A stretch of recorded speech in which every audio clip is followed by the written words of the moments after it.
જય માતાજી। આજે હું તુવેરના દાણાની કઢી બનાવીશ। તો તેના માટેની સામગ્રી જોઈ લઈએ। ચણાનો લોટ, હળદર, જીરું, હિંગ, લસણ, આદુ, લીલા મરચાં, મીઠો લીમડો, મીઠું। તુવેરના દાણાને એક સીટી મારી અને સરસ આવી રીતે બાફી લીધા છે અને છાશ। તો હવે આપણે દાણાની કઢી બનાવી લઈશું। એક તપેલીમાં આપણે છાશ લઈ લઈશું। છાશ એકદમ આમ મીડિયમ છે, બહુ ખાટી નહીં મોળી નહીં એવી। હવે આપણે તેમાં 2 ચમચી ચણાનો લોટ એડ કરીશું।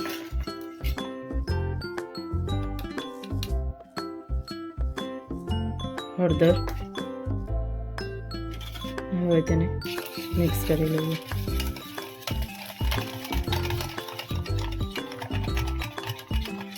જે તમે કઢી જોઈતી હોય એ પ્રમાણે છાશ લઈ શકો।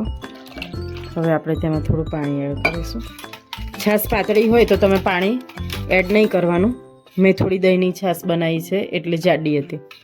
હવે તેમાં આપણે લીલા લસણ ને આદુ 2 અને લીલા મરચાં તમે તમારા ટેસ્ટ પ્રમાણે એડ કરી શકો છો। મેં 5 થી 6 મરચાં લીધા છે। બધી જ વસ્તુને સરસ મિક્સ કરી લઈએ। હવે તેમાં આપણે ટેસ્ટ પ્રમાણે મીઠું એડ કરીશું। મીઠું મેં લસણ વાટવામાં એડ કર્યું છે એટલે આપણે એકદમ ઓછું એડ કરીશું।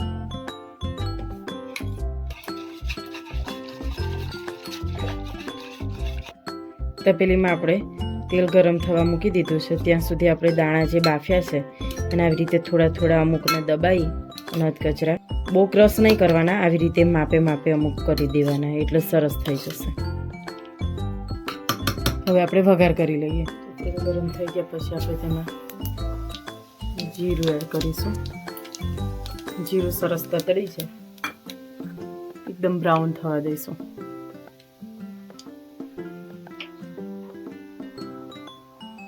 તો જીરું સરસ તતડી ગયું, મીઠો લીમડો અને હિંગ એડ કરીશું। પછી તેમાં આપણે તુવેરના દાણા એડ કરીશું। તુવેરના દાણા એડ કરી અને તૈયારીમાં આપણે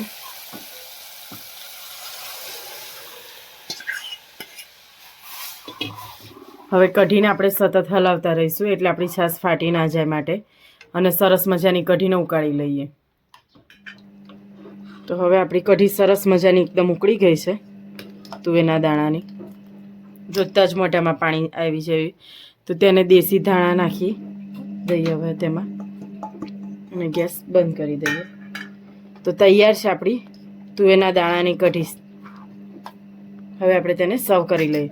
તો તમને અમારી રેસીપી કેવી લાગી તે જરૂરથી કોમેન્ટમાં કહેજો। અમારી ચેનલને લાઇક કરો, શેર કરો અને સબસ્ક્રાઈબ કરો। અવનવી રેસીપી જોવા માટે અમને કોમેન્ટ કરો।